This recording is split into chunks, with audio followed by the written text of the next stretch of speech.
साथियों, देश की रक्षा के लिए हमें एक और अहम पक्ष पर ध्यान देना चाहिए। हमें भारत के आत्मविश्वास को, हमारी आत्मनिर्भरता को चुनौती देने वाली ताकतों के विरुद्ध भी युद्ध तेज करना है। जैसे जैसे भारत ग्लोबल स्टेज पर पद को स्थापित कर रहा है, खुद को स्थापित कर रहा है, वैसे वैसे मिस इन्फॉर्मेशन, डिसइन्फॉर्मेशन, अपप्रचार के माध्यम से लगातार हमले हो रहे हैं। इन्फॉर्मेशन को भी हथियार बना दिया गया है जी।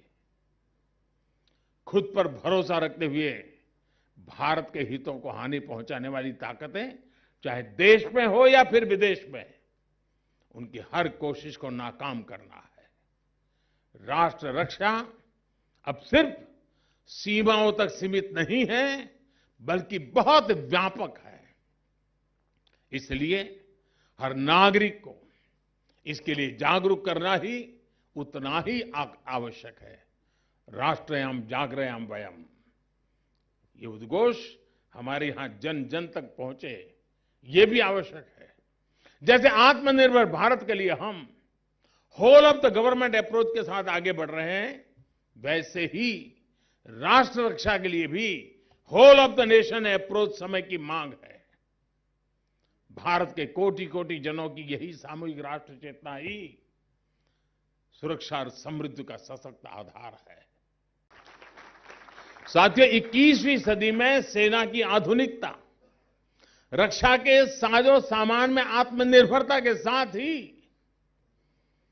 एक और पहलू पर भी ध्यान देना जरूरी है। आप भी जानते हैं कि अब राष्ट्रीय सुरक्षा के लिए खतरे भी व्यापक हो गए हैं और युद्ध के तौर तरीके भी बदल रहे हैं। पहले हम सिर्फ लैंड, सी और स्काई तक ही अपने डिफेंस की कल्पना करते थे। अब ये दायरा स्पेस यानी अंतरिक्ष की तरफ बढ़ रहा है, साइबर स्पेस की तरफ बढ़ रहा है, आर्थिक और सामाजिक स्पेस की तरफ बढ़ रहा है।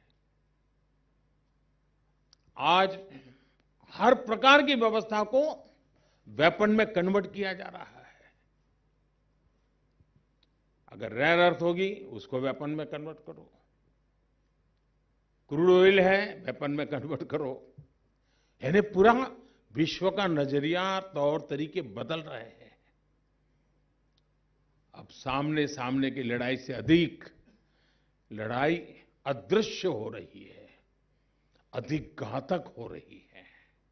अब हम अपनी रक्षा की नीति और रणनीति सिर्फ अपने अतीत को ध्यान में रखते हुए नहीं बना सकते। अब हमें फ्यूचर चैलेंजेस को एंटीसिपेट करते हुए ही आगे कदम बढ़ाने हैं। हमारे आसपास क्या हो रहा है, क्या बदलाव आ रहे हैं, भविष्य के हमारे मोर्चे क्या होने वाले हैं, उनके अनुसार हमें खुद को बदलना है। और इसमें स्वावलंबन का आपका लक्ष्य भी देश की बहुत बड़ी मदद करने वाला है। साथियों, डिफेंस से जुड़ी हर छोटी छोटी जरूरत के लिए विदेशों पर निर्भरता हमारे देश के स्वाभिमान, हमारे आर्थिक नुकसान के साथ ही रणनीतिक रूप से बहुत ज्यादा गंभीर खतरा है। इस स्थिति से देश को बाहर निकालने के लिए 2014 के बाद हमने मिशन मोड पर काम शुरू किया है। बीते दशकों की अप्रोच से सीखते हुए आज हम सबका प्रयास उसकी ताकत से नए डिफेंस इकोसिस्टम का विकास कर रहे हैं।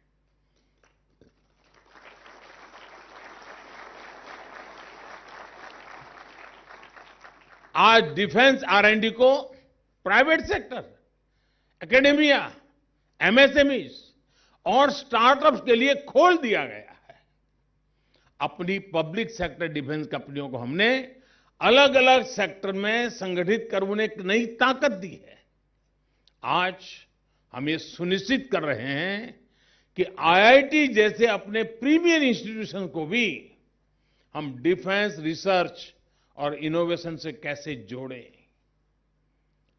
हमारे यहां तो कठिनाई ये है कि हमारे टेक्निकल यूनिवर्सिटी या टेक्निकल कॉलेजेस या इंजीनियरिंग की दुनिया वहां डिफेंस के इक्विपमेंट रिलेटेड कोई कोर्स ही पढ़ाए नहीं जाते। मान लिया है तो बाहर से मिल जाएगा, यहां कहां पढ़ने की जरूरत है।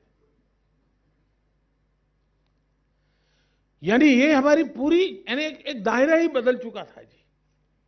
इसमें हमने लगातार बदलाव लाने की कोशिश की है। डीआरडीओ और इसरो की कटिंग एज टेस्टिंग, इस सुविधाओं से हमारे युवाओं को, स्टार्टअप्स को ज्यादा से ज्यादा बल मिले, ये प्रयास किए जा रहे हैं। मिसाइल सिस्टम, सबमरीन्स, तेजस फाइटर जेट्स जैसे अनेक साजो सामान जो अपने तय लक्ष्यों से कई कई साल पीछे चल रहे थे, उनको गति देने के लिए हमने साइलोस को दूर किया। मुझे खुशी है कि देश के पहले स्वदेश निर्मित एयरक्राफ्ट कैरियर की कमीशनिंग का इंतजार भी बहुत जल्द समाप्त होने वाला है। एनआईआई हो, आईडेक्स हो या फिर टीडेक, ये सभी आत्मनिर्भरता के ऐसे ही विराट संकल्पों को गति देने वाले हैं। साथियों, बीते 8 वर्षों में हमने सिर्फ डिफेंस का बजट ही नहीं बढ़ाया है, ये बजट देश में ही डिफेंस मैन्युफैक्चरिंग इकोसिस्टम के विकास में भी काम आए, ये भी सुनिश्चित किया है। रक्षा उपकरणों की खरीद के लिए तय बजट का बहुत बड़ा हिस्सा आज भारतीय कंपनियों से खरीद में ही लग रहा है। और ये बात हम मान के चले जी, आप में तो सब परिवारजन वाले लोग हैं, परिवार की दुनिया आप भलीभांति समझते हैं, जानते हैं। आप अपने बच्चे को घर में मान सम्मान प्यार न दो और चाहो कि मोहल्ले वाले आपके बच्चे को प्यार करें तो होने वाला है। आप उसको हर दिन निकम्मा कहते रहोगे और आप चाहोगे पड़ोसी उसको अच्छा कहे, कैसे होगा? हम हमारे हथियार जो उत्पादन होते हैं उसकी इज्जत हम नहीं करेंगे और हम चाहेंगे कि दुनिया हमारे हथियारों की इज्जत करे, तो ये संभव नहीं होने वाला है। शुरुआत हमें अपने से करनी होती है। और ब्रह्मोस इसका उदाहरण है। जब भारत ने ब्रह्मोस को गले लगाया, दुनिया ब्रह्मोस को गले लगाने के लिए आज कतार में खड़ी हो गई है। दोस्तों, हमें अपने हर निर्मित चीजों के प्रति हमें गर्व होना चाहिए। और मैं भारत की सेनाओं को बधाई दूंगा, उन्होंने 300 से अधिक हथियारों, उपकरणों की सूची बनाई है जो मेड इन इंडिया ही होंगे और उनका उपयोग हमारी सेनाएं करेगी। उन चीजों को हम बाहर से नहीं लेंगे। मैं इस निर्णय के लिए तीनों सेनाओं के सभी साथियों को बहुत बहुत बधाई देता हूं। साथियों, ऐसे प्रयासों का परिणाम अब दिखने लगा है। बीते 4-5 सालों में हमारा डिफेंस इंपोर्ट लगभग 21% कम हुआ है, इतने कम समय में। और ये नहीं कि हमने पैसे बचाने के लिए कम किया है, हमने हमारे यहां उसका ऑल्टरनेट दिया है।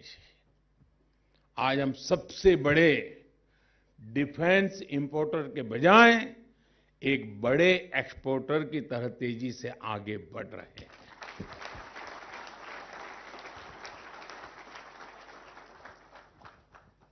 ये ठीक है कि एप्पल और ऑरेंज की तुलना नहीं हो सकती है, लेकिन भारत के मन की मैं बात बताना चाहता हूं, हिंदुस्तान के लोगों की ताकत की बात बताना चाहता हूं। इस कोरोना काल में मैंने ऐसे ही विषय छेड़ा था, बड़ा हल्का फुल्का विषय था कि कोरोना काल में उस संकट में मैं देश पर कोई बड़ा बोझ हो ऐसी बातें करना नहीं चाहता था। और इसलिए मैंने कहा, देखो भाई, हम बाहर से खिलौने क्यों लेते हैं? छोटा सा विषय है, बाहर से खिलौने क्यों लेते हैं? हमारे खिलौने के हम तो क्यों नहीं जाते? हम हमारे खिलौने दुनिया में क्यों नहीं भेज सकते? हमारे खिलौने के पीछे, खिलौने बनाने वाले के पीछे हमारी सांस्कृतिक परंपरा की एक सोच पड़ी हुई, तो उसमें से वो खिलौने बनाता है। एक ट्रेनिंग होती है। छोटी सी बात थी, एक आध सेमिनार किया, एक आध वर्चुअल कॉन्फ्रेंस की, थोड़ा उनको उत्साहित किया। आप हैरान हो जाएंगे, इतने कम समय में जी ये मेरे देश की ताकत देखिए, मेरे देश का स्वाभिमान देखिए, मेरे सामान्य नागरिक के मन की इच्छा देखिए साहब। बच्चे दूसरे को फोन करके कहते थे कि तुम्हारे घर में विदेशी खिलौना तो नहीं है ना। कोरोना के अंदर जो मुसीबतें आई उसमें से उसके अंदर ये भाव जगा था। एक बच्चा दूसरे बच्चे को फोन करके कहता था कि तेरे घर में तुम विदेशी खिलौने तो नहीं रखते हो। और परिणाम ये आया कि मेरे देश में खिलौना इंपोर्ट 70% कम हो गया 2 साल के भीतर भीतर। ये समाज का स्वभाव की ताकत देखिए, और यही देश के हमारे खिलौने बनाने वालों की ताकत देखिए कि 70% हमारा एक्सपोर्ट बढ़ गया खिलौना का, यानी 140% का फर्क आया। मेरा कहने का मतलब है, मैं कहता जानता हूं खिलौने की तुलना आपके पास जो खिलौने हैं उसके साथ ही हो सकती है।